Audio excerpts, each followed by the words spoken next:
எல்லாமே போச்சு. என்னமோ கட்சியை நாளா உடைச்சிட்டேன், சீமானுக்கு 65 கேள்விகள், இதுல இருந்து அவர் தப்பிக்க முடியாது, அவருக்கு தூக்கு, இதுல இருந்து எப்படி கட்சி மீள போகுது, ரெண்டாவது பாலியல் குற்றவாளி, இந்த பாலியல் குற்றவாளி எப்படி வந்து கட்சி ஆரம்பிக்கலாம், இவருக்கு என்ன அருகதை இருக்கு, அப்பா எண்ணற்ற திமுக எப்படியாவது வேட்டையாடிடணும். நாம் தமிழர் ஒரு நேர்மையானவன், ஒரு தகுதியானவன், ஒரு உறுதியான ஒரு தத்துவ கோட்பாடோட உள்ள ஒரு டோப்பா ஒரு திமுக ஒருத்தனை சொல்லுவார். அனைவருக்கும் வணக்கம். நேற்று நாம் தமிழர் கட்சியினுடைய தலைமை ஒருங்கிணைப்பாளர் அண்ணன் செந்தமிழன் சீமான் அவர்கள் சென்னை வலசரவாக்கம் காவல் நிலையத்தில் வந்து ஆஜராகி தன்னுடைய வாக்குமூலம் பதிவு செய்தார். அப்ப எல்லாமே போச்சு. நம்ம டோப்பா திராவிட முன்னேற்ற கழகம் என்னமோ கட்சியை நாளா உடைச்சிட்டேன், 5 பிச்சுட்டேன், எல்லாம் ஓடிட்டான், யாரும் இல்லை, சீமான் ஒத்த காரில் தான் வருவாரு, ஒத்த கார்ல இருந்து உள்ள போவாரு, அதுவும் சீமான் வந்து அங்கிருந்து தான் வரணும், சீமானுக்கு 65 கேள்விகள், இதுல இருந்து அவர் தப்பிக்க முடியாது, அவருக்கு தூக்கு, இதுல இருந்து எப்படி கட்சி மீள போகுது, ரெண்டாவது பாலியல் குற்றவாளி, இந்த பாலியல் குற்றவாளி எப்படி வந்து கட்சி ஆரம்பிக்கலாம், இவருக்கு என்ன அருகதை இருக்கு, அப்பா எண்ணற்ற கேள்வி. ஜனநாயக நாட்டின் 3வது தூணாக உள்ள இந்த ஊடகம் ஒரு அறம் வேணாமா? எவன் தொட்டு கொடுத்தாலும் கூகுறதானா? இதுல திமுக எப்படியாவது வேட்டையாடிடணும். நாம் தமிழர் கட்சி இந்த மக்கள்கிட்ட அவரை கொண்டு போய் அடையாளம் காட்டி, அங்க ஒரு முண்டை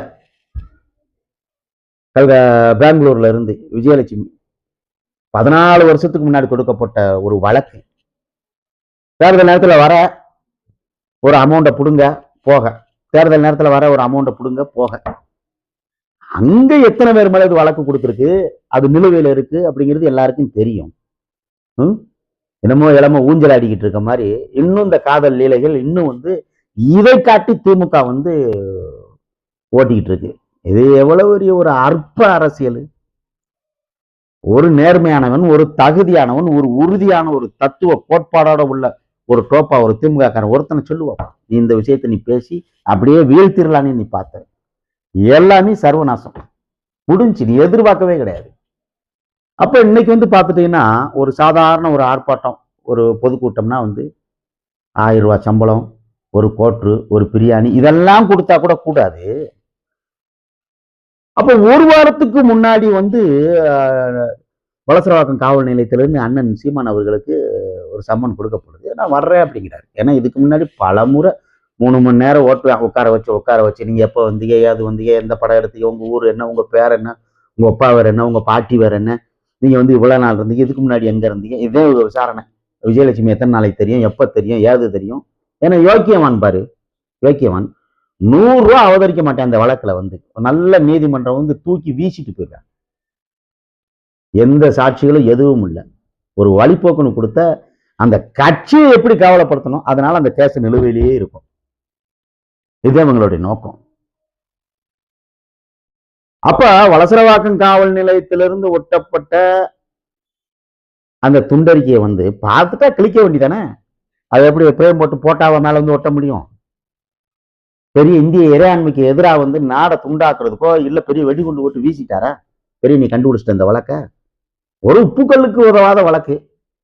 இந்த வழக்குல வந்து என்னத்தை பெரிய சாதிச்சிட முடியும்? அதை கிளிஸ்டாகளா இந்திய இறையாண்மைக்கு எதிராக இருந்ததை உடனே ஒடியாடுறது. எப்படி ஓடலாம்? யாரு வர்றது யாருன்னு பார்த்துட்டீங்கன்னா வலசரவாக்கம் காவல் நிலையம் ஒட்டுது. அங்க சண்டை ஓடுறதுக்கு யாரு? 3 ரவுடி. அது யாருன்னு பார்த்துட்டீங்கன்னா நீலாங்கரை காவல் நிலைய ஆய்வாளர் வராரு. அப்படியே நெஞ்ச நிமித்துட்டு அப்படியே துண்டா அதையா அப்பா அப்படியா இப்படி அப்படியானதும் அப்படியே திறந்தது அவங்க கூட சண்டை. உனக்கு அந்த சட்டை இருக்க வேற, இந்த சட்டை, அந்த காக்கி சட்டை இருக்கிற வரைக்கும் தானே உனக்கு அந்த வீரமும் நெத்தியில இருக்க கொம்பும். சாதாரணமா வந்து அந்த பிரவீன் ராஜேஷ் அவர்கள் கரைவேட்டி கட்டி அவர் வீட்டுக்குள்ள போயிருந்தா எப்படி இருந்திருக்கும்? எப்படி இருந்திருக்கும்? மக்கள் மதிக்கிறது பார்க்கறது வந்து காக்கி சட்டைக்கிட்டே மரியாதை. பிரவீன் ராஜேஷ் போன்ற ஒரு தனிநபர்கள் அங்க மரியாதை கிடையாது. புரிஞ்சுட்டீங்களா? அப்ப அந்த இடத்துல என்ன நீ திமுக காக்கி சட்டைக்கு போட்டா அந்த சட்டத்துக்கும் சத்தியத்துக்கும் நீ வந்து நேர்மையா இருந்து இங்க பணி புரிஞ்சுக்கிட்டு இருக்க? ஒண்ணும் கிடையாது. மேல அதிகாரி சொன்னா நீ வரப்போற, கைது பண்ண போற, அடிக்க சொன்னா அடிக்க போற. இதுதானே இங்க நடந்துச்சு.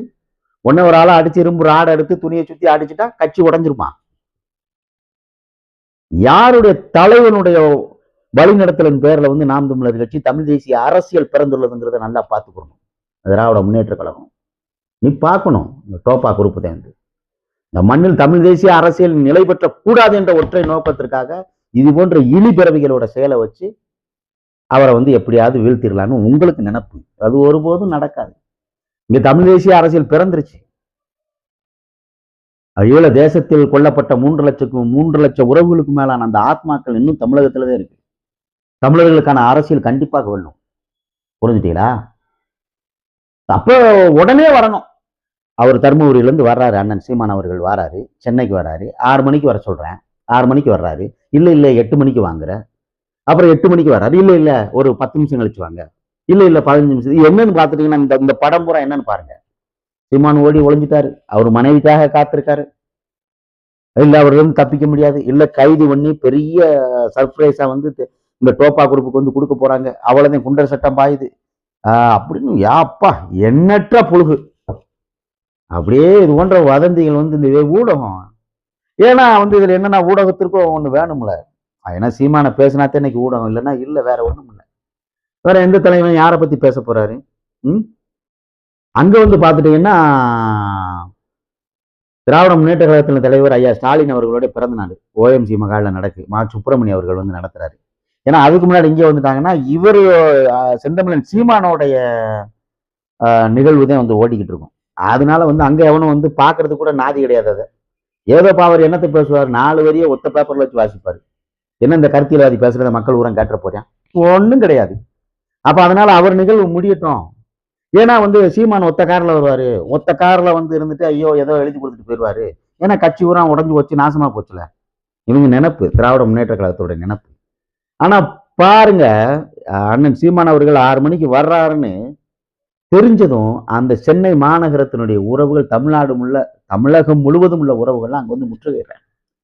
இன்னைக்கு ஒரு ஆர்ப்பாட்டம் வைக்கிறோம்னா வந்து 1000 ரூபாயும் பிரியாணியும் சரக்கு வாங்கி கொடுத்தா கூட கூட்டம் வர்றதில்லை. எந்த பிரதிபலனும் எதிர்பார்க்காமல் தமிழ் தேசிய அரசியலில் நெஞ்சில் ஏற்றிய தம்பிகள், அண்ணன்கள், சகோதர சகோதரிகள் வந்து அங்க வந்து குழுமி நின்றாங்க. ஆயிரக்கணக்கான மக்கள். திராவிட முன்னேற்ற கழகம் நேரத்தை நீ செத்துருப்பார். டோப்பா குறிப்பா அலறிட்டான். இவ்வளவு பேர் எப்படா வந்தேன். அன்புக்கு ரொம்ப நன்றி.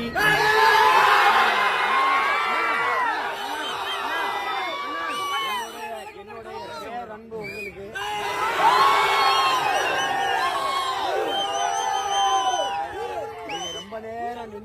ரொம்ப நேரம் நின்றுட்டீங்க பச்சையோட.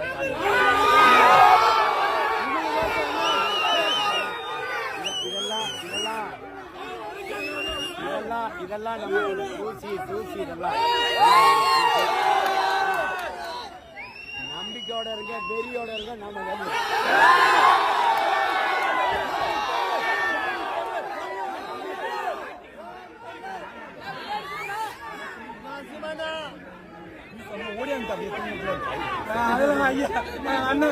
பார்த்ததே எனக்கு சந்தோஷம். இதுல 1000க்கும் மேற்பட்ட காவல்துறை வந்து நிக்குது. சீமான் வந்து 200 மீட்டருக்கு மேலதான் அங்கிட்டு இருந்தே வரணும், நீ நடந்தே வரணும் அப்படின்னு கூட்டங்கள், எண்ணற்ற கூட்டங்கள். தாய்மார்களுடைய புலம்பல், தாய்மார்களுடைய கண்ணீர், அண்ணன் தம்பிகளோட அலறல்.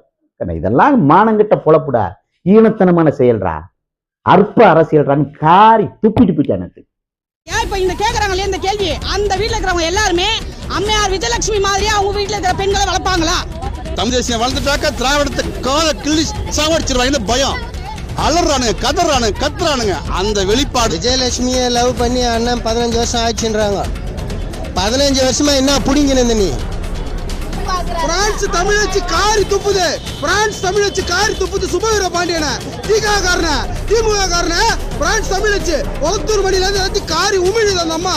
சொல்ல போனா எங்க அண்ணன் விஜயலட்சுமி ஏமாத்தல, விஜயலட்சுமி தான் சீமான் அண்ணன் ஏமாத்திட்டு போயிருக்கு. நீங்க இப்படிதான் போடணும். ஆமாங்க. ஏங்க ஒரு பொண்ணு 10 பேரை போயிட்டு ஏமாத்தி லவ் பண்றேன்னு ஏமாத்திட்டு வந்தா அந்த கதை ஓகேவா உங்களுக்கு? அண்ணா யூனிவர்சிட்டிக்கு வந்து கொந்தளிக்காதவங்க இதுக்கு கொந்தளிக்க தேவை என்ன இருக்கு? தேவை என்ன இருக்கு? நாங்க வந்து கேக்குறோம். அந்த ஒரு பெண் இந்த ஒரு கம்ப்ளைண்ட் மட்டும் தான் சொல்லுதா? கர்நாடகால எத்தனை பேர் கம்ப்ளைண்ட் சொல்லி கர்நாடக திரைத்துறை ஈத்துல வந்து பத்திரிகை ஆபீஸ்க்கு முன்னாடி பத்திரிகையாளர்கள் முன்னாடி மன்னிப்பு கேட்க வச்ச வீடியோ இருக்கு. ஊடகங்கள் பார்க்கணும், அதை கவனிக்கணும். ஏன்னா குற்றம் அது ஒரு செகண்ட்ல கொன்றுவாங்க. அந்த மாதிரி பிள்ளைங்க தேவையில்லைங்க. அந்த பிரச்சனைய அந்த வழக்குல இருக்கிற அந்த தீர்ப்பை வந்து நாங்க வாங்கி தருவோம்னு சொல்லி அவங்க ஆட்சி முடிய போது அடுத்த வருஷம் அதுக்கான இது அவங்க எடுத்தாங்களா? தேர்தல் வாக்குறுதி எப்பப்பெல்லாம் தேர்தல் வருதோ. ஏன்டா நீங்க எல்லாம் அரசியல் 9 மணில இருந்து ₹1/4 கையில கொடுக்காம பச்சை தண்ணி கூட நாக்கில படாம 9:30க்கு உள்ள போன ஒரு காவல் நிலையத்துக்குள்ள 2 மணி நேரம் வந்து அவருக்கு விசாரணை நடக்கு.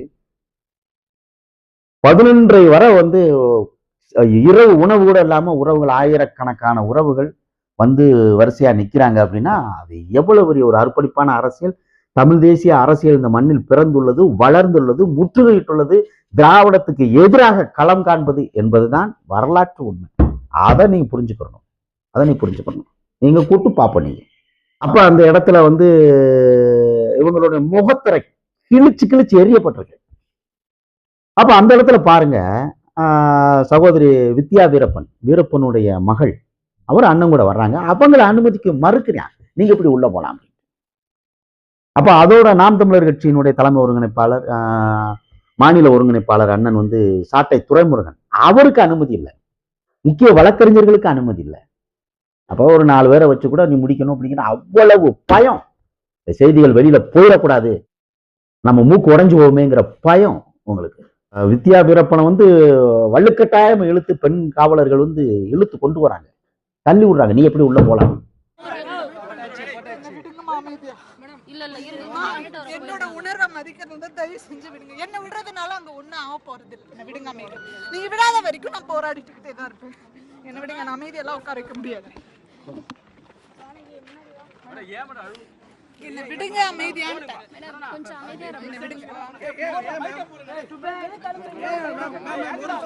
உங்களுக்கு எல்லாம் தெரியாதா? உங்க மனசாட்சிக்கெல்லாம் தெரியாது? ஒரு மனுஷன் வந்துட்டு ஒரு பொண்ணோட விஷயத்த வச்சு எப்படி அரசியல் நடக்கிறாங்கன்னு உங்க மனசாட்சிக்கெல்லாம் தெரியாது? என்ன மக்கள் மத்தியில மானத்தை சொல்லி பேரை கெடுக்கணும். ஏன்னா 20 வருஷமா இதே போராட்டமா ஒரு கட்சியை ஒழிக்கிறதுக்கு எத்தனை பேரோட ரத்தம், எத்தனை வருஷத்தோட போராட்டம் இந்த கட்சி, எத்தனை பேரோட சாவு, எத்தனை பேரோட உயிரிழப்பு, எத்தனை பேரோட கண்ணீர், எத்தனை பேரோட தியாகம் இந்த கட்சி. இந்த ஒரு தலைவர் அழிச்சுட்டா ஒருத்தரா வெளியில கூப்பிட்டு நீங்க எல்லாம் பண்ணிடுவீங்கல்ல. இவர் ஒருத்தர் அழிச்சுட்டு என்ன 1000 பேர் வருவாங்க. இதெல்லாம் வந்து ஒரு இழிபிறவுகள் செய்ய வேண்டியது. வெளியில வந்தாரு, அண்ணன் வந்தாரு, வந்துட்டு எல்லா உறவுகளுக்கும் நன்றி சொல்றாரு. நன்றி சொல்லி இவங்களோட பொய் புருடா அத்தனையும் உடைஞ்சிருச்சு. தனிமைப்பட்டு நிற்பார் என்று திராவிட முன்னேற்ற கழகம் நீ நினைச்ச. அங்க பெருவாரியான மக்கள் வந்து சென்னை முற்றுகையிடுவான்னு ஒருபோதும் நினைத்ததில்லை. உன் கனவு கலைஞ்சிருச்சு, விரக்தி ஆயிடுச்சு. அரசுக்கு எதிராக, சீமானுக்கு எதிராக இளைஞர்களும் மாணவர்களும் மாணவிகளும் வந்து இவ்வளவு சகோதர சகோதரிகளோட இவ்வளவு பெரும்பான்மையான கூட்டமாங்கிறது தோப்பாவுக்கு மூக்கு உடைஞ்சதே உண்மை, வேற ஒண்ணும் கிடையாது. ஒரு தனிநபர் தாக்குதல். இது வந்து தனிநபர்கள். அண்ணன் செந்தமிழன் சீமான் அவர்களுடைய கோட்பாடு தத்துவத்திற்கு எதிராக தர்க்கம் பண்ண முடியல. அப்ப இது என்னமோ வந்து புதுசா வந்து புடுங்கி தள்ளிடுற மாதிரி இந்த இடத்துல வந்து ஒண்ணும் நடக்கல, பூரா தவிடுபடி ஆகி போயிடுச்சு. அப்ப அந்த தனிநபர் தாக்குதல்ல வந்து ஒரு நேர்மையான ஒரு தகுதியா இருக்கிற ஆட்கள் வந்து விசாரிக்க வேண்டியது. பொள்ளாச்சி ஜெயராமன் மகன் வந்து துட்டிக்க கதற மாணவிகளை பூரா கற்பழிச்சானே, அதுக்கு திராவிட அரசு என்ன செஞ்சிச்சு? அதுக்கு ஏதாவது நடவடிக்கை எடுத்துச்சா? அண்ணா பல்கலைக்கழகத்துல வந்து சக மாணவியா அதே வந்து அந்த கல்லூரியிலே வச்சு கதற கற்பழிச்சானே, அதுக்கு என்ன முடிவெடுத்த? இல்ல மகளிர் அணியோ அனைத்து கட்சிகளை சேர்ந்து ஆர்ப்பாட்டம் பண்ணுவதற்கு போராடுவதற்கு கூட வந்து அனுமதி கொடுத்தா அந்த அரசு? எவ்வளவு கீழ்த்தரமான அரசு! அதனால வந்து இது ஒருபோதும் நாம் தமிழர் கட்சிக்கு வளர்ச்சியே வந்து இது தோய்வு கிடையாது. வரும் தேர்தலில் இந்த டோப்பா திராவிட முன்னேற்ற கழகம் கடுமையான பின்விளைவுகளை சந்திக்கும்.